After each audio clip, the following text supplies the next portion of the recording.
What's going on, everybody? Welcome into this special edition of the Boston Sports Summit. We are going to be discussing the Major League Baseball Hall of Fame that just happened this past weekend, but it's not in the way that you think. Why?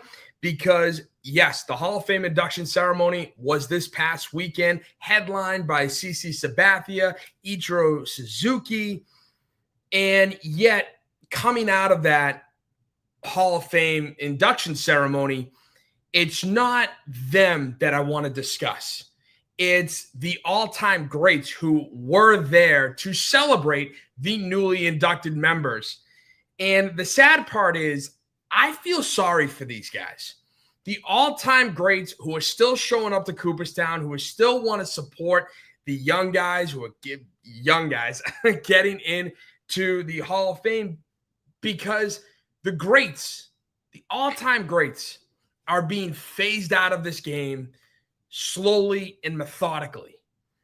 And it's really become a game that is all about nerds and numbers and analytics. And it's really become the revenge of the nerds. If you think about it, they finally gotten their revenge when it comes to Major League Baseball. This isn't your dad's baseball. This isn't your grandfather's baseball. No. This is nerd baseball. That, let's be honest, is not the same game, and it's vastly overrated. Thank you, Ogre. Now, the game that we once enjoyed is no longer there. And the reason why I bring this up is because Dan Shaughnessy, the Boston Globe, wrote this piece where it's titled, "Baseball Split from Its Past Feels More Severe Than Previous Shifts and More Observations from Cooperstown." That's the headline, right? And so you're thinking about it going, okay, yeah, there's been this split with baseball for a long time, but baseball is a traditional game. Not in the tradition that you're thinking, oh, the four major sports, baseball, football, basketball, hockey. No. What I mean by traditional is that it has been passed on from generation to generation to generation to generation. And what I mean by that is highlighted perfectly in this article where Dan Shaughnessy notes that 20-year-old Ted Williams, when he played, learned from guys like Ty Cobb and Rogers Hornsby. You had Yaz learn from Ted Williams. You had Jim Rice learn from Ted Williams and Carl Yastrzemski. Like, these guys are being taught, and then they're the ones teaching to younger generations. That's the beauty of this game, and it's been like that since its inception in the 1800s. But baseball is entirely different nowadays. Entirely different. In this article, Dan Shaughnessy points out that analytics and new methods of teaching have removed that tutelage from the older players to the younger players, right? And that in 2025, few players are encouraged to learn from those who came before them. What? You're not encouraged to learn from the guys of the past who have made it to the top of the mountain in terms of winning championships and being in the Hall of Fame? You don't want to learn from these guys? Are you crazy? Those are the guys you want to seek out. Those are the guys you want to go and learn and say, hey, listen, how's my swing look if I do this? What am I trying to do with my swing? Hey, I'm in this bad slump. Where am I going wrong? You know the game. You've played the game. Let's roll with that, right? Wrong. Hall of Famer Jim Cott said to Dan Shaughnessy that we're all Mr. Irrelevant now. Jim Cott, meanwhile, won 283 big league games, 16 gold gloves, and it's a tragedy that he has to say that. The baseball players now aren't learning from the best. Hell, they're not even learning the sport. And I say that because you have guys like who I'm talking. I'm saying that because you have guys who aren't even learning the fundamentals of the game, right? They're embracing these new methods, which these new methods are not fundamentals. They're not taking infield practice. They're not batting off tees, slow toss, pepper, pitchers running to strengthen their legs, bunting, moving the runner over, and learning to pitch as opposed to throwing 100 miles an hour. That's the name of the game.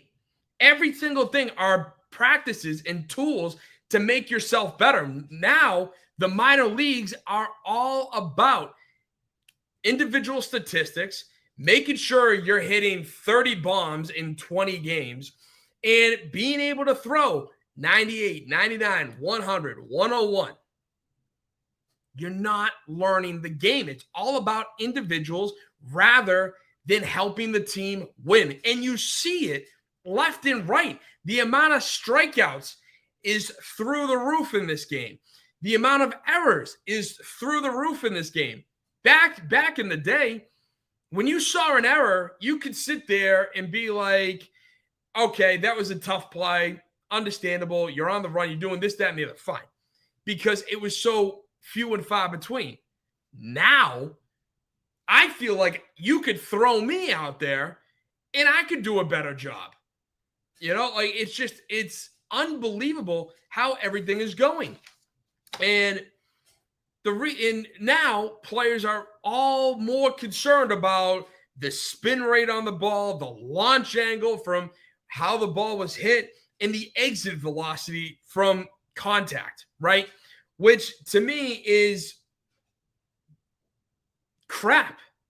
If you think about it, okay, great. You're having this you're having this exit velocity when you hit the ball. And what? You're telling me like that's the biggest difference? That's the difference between an out and a home run? Not even close. Not even close. Because the exit velocity is just how hard you hit the friggin' ball. Big deal. At the end of the day, you want to get hits. You're not going to win every single game by launching 30 home runs a game. You're just not. So Dan Shaughnessy goes on to discuss this with former players and all Hall of Famers, who one of them being 79-year-old Rod Carew, Hall of Famer, who was an unbelievable hitter back in the day. You know, sources have told me that he was just astounding. Guys who've seen him live. You know, I wish I could have seen him live, but again, it's all right. So Rod Carew goes on to say to Dan Shaughnessy, what do you think what do you think of the baseball that is being played today? And now Rod Carew, meanwhile, was a 388 hitter in 1977. Show me a ball player within the last decade who hit remotely close to 388. Hell, show me a ball player who hit 315 for an entire season. It doesn't happen anymore.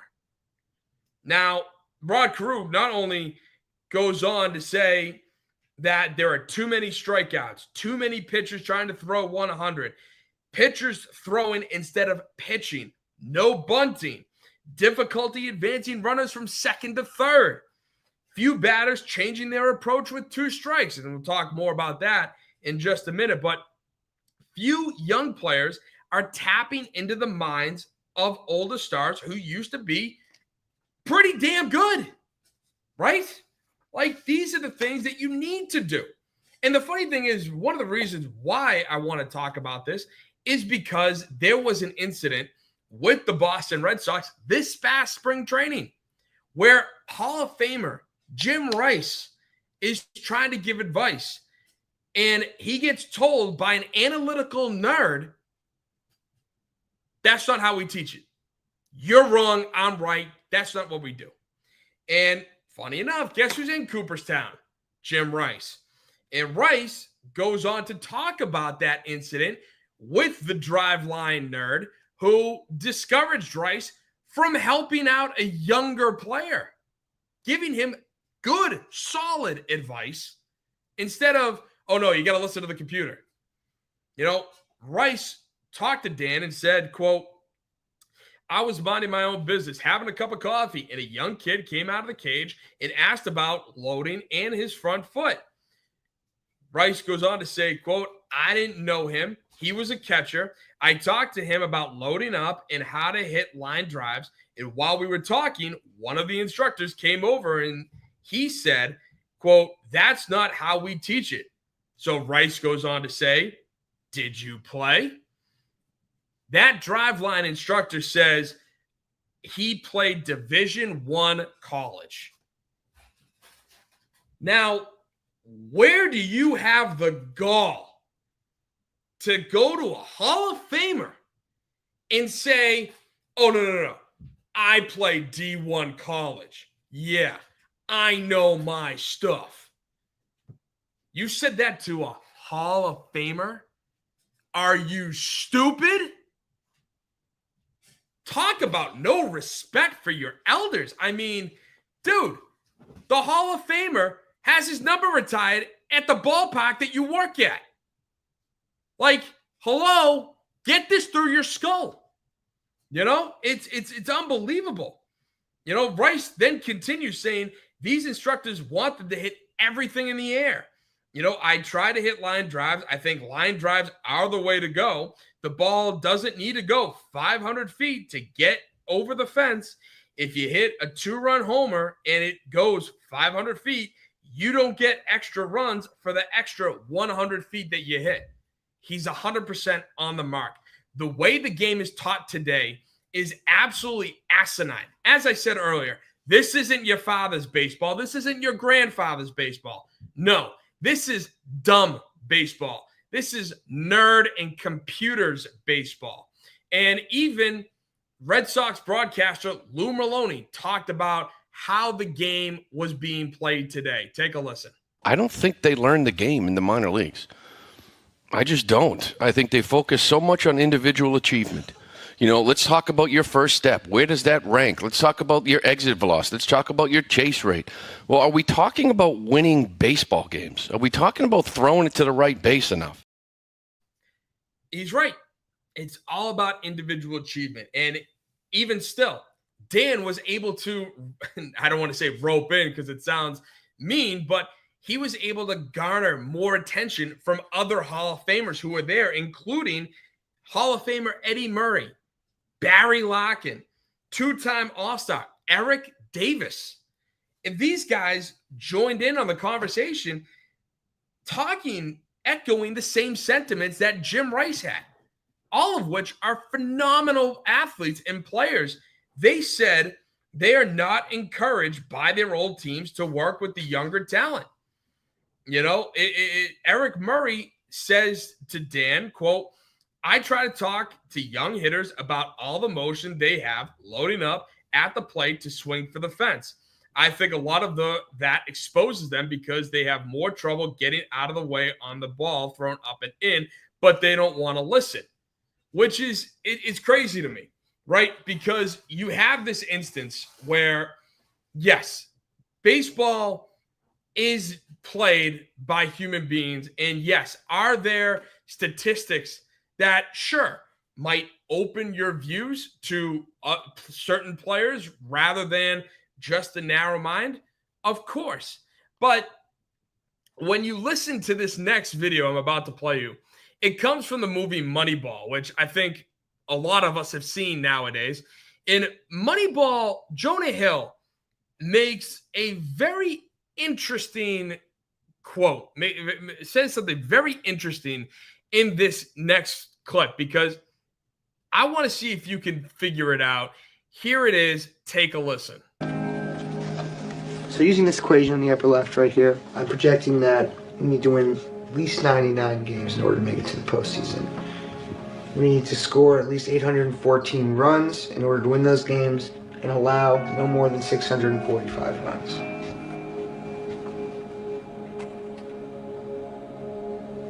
What's this? This is the code that I've written for our year-to-year projections. This is building in all the intelligence that we have to project players. Okay. It's about getting things down to one number. Using the stats the way we read them, we'll find value in players that nobody else can see. People are overlooked for a variety of biased reasons and perceived flaws. Age, appearance, personality.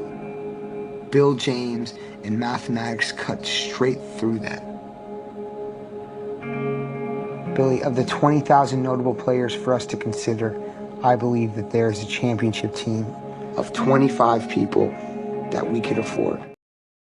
Now, did you hear that? Jonah Hill goes on to say, biased reasons or perceived flaws. It's funny because you're exiling the all-time greats and telling these all-time greats that they are wrong, right?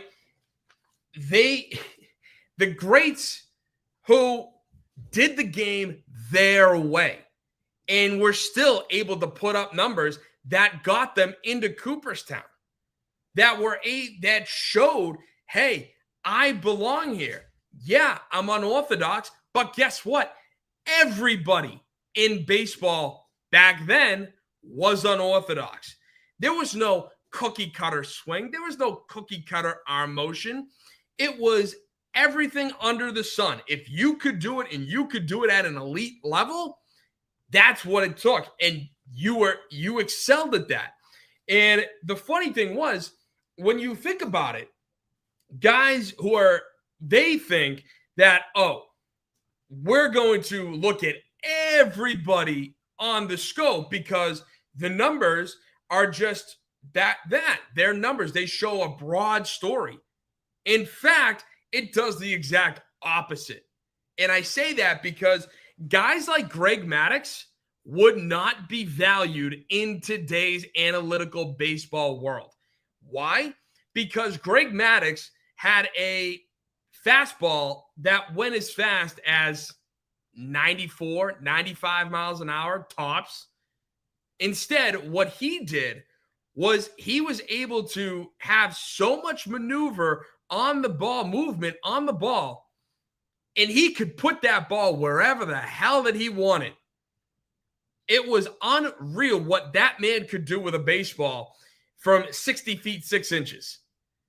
And he didn't have to throw fast, yet he was one of the most feared pitchers in the 90s because of of what he could do and his pinpoint accuracy with the baseball. But why is he not valued in today's game? Because God forbid the man throws 100 miles an hour. Or, excuse me, he can't throw 100 miles an hour. That's the whole purpose. You're taking these numbers and moving it to a point where the game is unrecognizable now. You know, and it's so unrecognizable. And these nerds are so brazen and bold with their just stats and them being wrong all the time. Nerd! Thank you, Ogre. That they have alienated not just all-time greats, but they alienated the all-time sweetest swing with player in Ken Griffey Jr. and the Iron Man of baseball, Cal Ripken Jr. Guys who have grew up, learned from the absolute best of the game, and played the game to become the absolute best and greatest. They are even alienating them. Ken Griffey Jr. says to Dan, quote, I used to get asked if I could have more walks than strikeouts. Not a terrible request, but nobody does that now, according to Ken. Quote, I was at least able to get more hits than strikeouts. Now I see good teams where the top 3 or 4 guys in the lineup all have more strikeouts than hits. He brings up a great point because back then, when you had an 0 for 3 game with 3 strikeouts, oh, God, you were raked through the coals because you sucked. the fact that you struck out was a badge of dishonor. Like, you brought shame to your household if you struck out once, let alone 2 or 3 times in a single game. But now it's so commonplace because they changed the swing to be so cookie cutter and to so focus on going up at a launch angle that they don't care. I mean, I remember when the Red Sox signed Willie Mopena, and the man was known for hitting bombs. He was, when that bat made contact, and this is before analytics, but when that bat made contact with the ball, it was like a rocket coming off the bat. And back then, we didn't even know about exit velocity or anything like that. But the problem with Willie Mopena was he could have 30 home runs in a single season. He could have 40 home runs in a single season, but triple that number, and that would be the amount of strikeouts he'd have in the same season, which is dumb. Why do I want a guy? Yes, he can hit bombs, which is great, but if you're going to double, triple your home run number with strikeouts, that's bad baseball. You're not a good hitter if that's the way you play. And so it's crazy to me because of the 9 players, the Red Sox starting lineup for their Sunday victory over the Dodgers, 5 had more strikeouts than hits this season. 5. Griffey, meanwhile, did it once in his entire 22-year career. And that one time was when he played 53 games due to being injured. You know, it's unbelievable to me that this is the game that we play because, like I said, this isn't your father's baseball. And now I learned from my father. I learned the game not just from my father, but other veterans of baseball.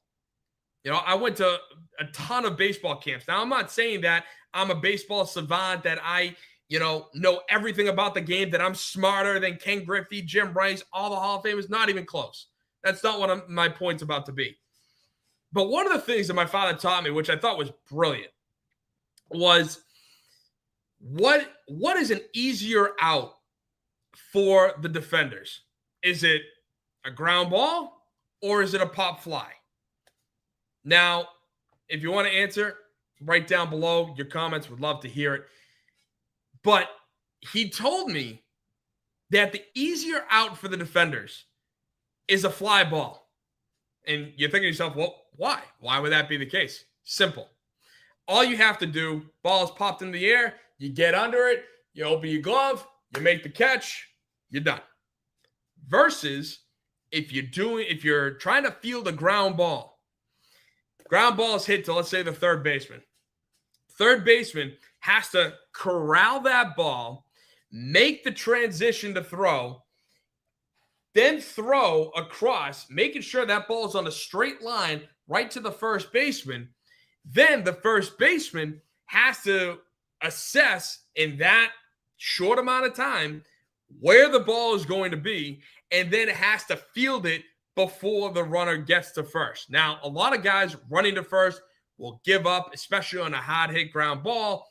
They feel like they didn't have time to get out of the box.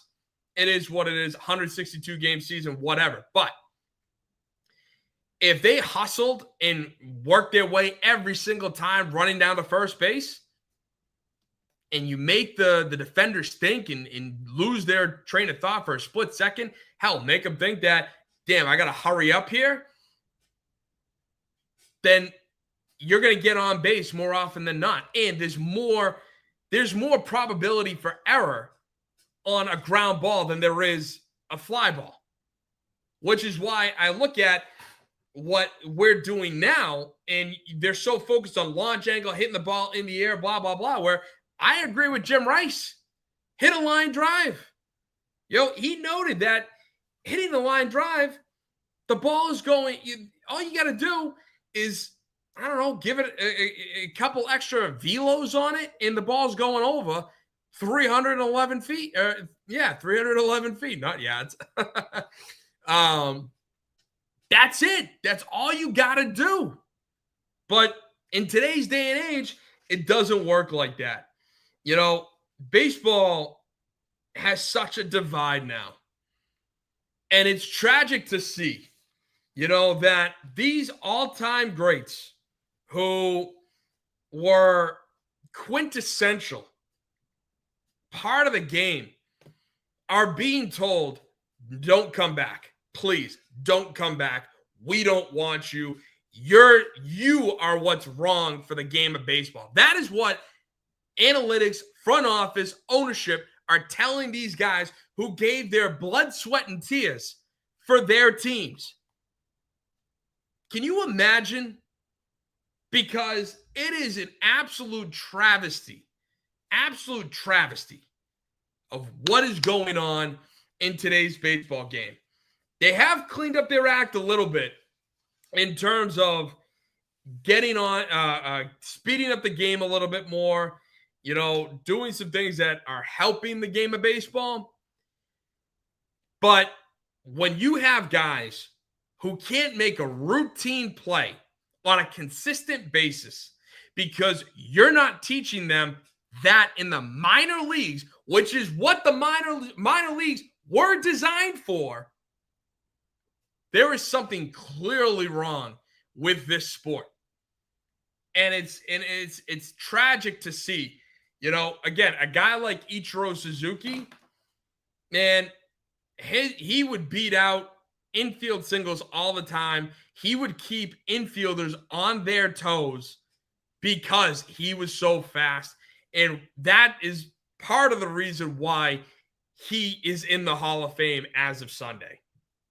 You know, it breaks my heart that the baseball that I grew up loving, playing, knowing, learning is being wrecked, destroyed by these nerds who think they know best, who are more worried about programming and analytics versus actually getting out there and playing the damn game. Nerd! I couldn't have said it any better myself. So tell me what you think in the comments down below. It's really an issue that I think we all need to understand and get behind, because we got to change the game. We got to bring the game back to what had us fall in love with the sport of baseball. None of this number crap, none of this expected outcome crap. No, give me the batting average, the RBIs, the runs, and the on-base percentage. And I'll tell you, I'm good. I could probably find a better player than any computer model, whatever. So, like I said, tell me what you think in the comments down below. This is the Boston Sports Summit. I am your host, Tim Barnard, and we are part of the Grid Network. If you like what you hear, please like, share, subscribe. Even if you don't like what you hear, still do the same. You know, it'll be really great to have everybody, comment, let me know. And hey, it's a fun time. We're here talking Boston sports left and right, even throwing some overall baseball stories. So tell me what you think. Thank you so much, and I'll catch you all next time. God bless.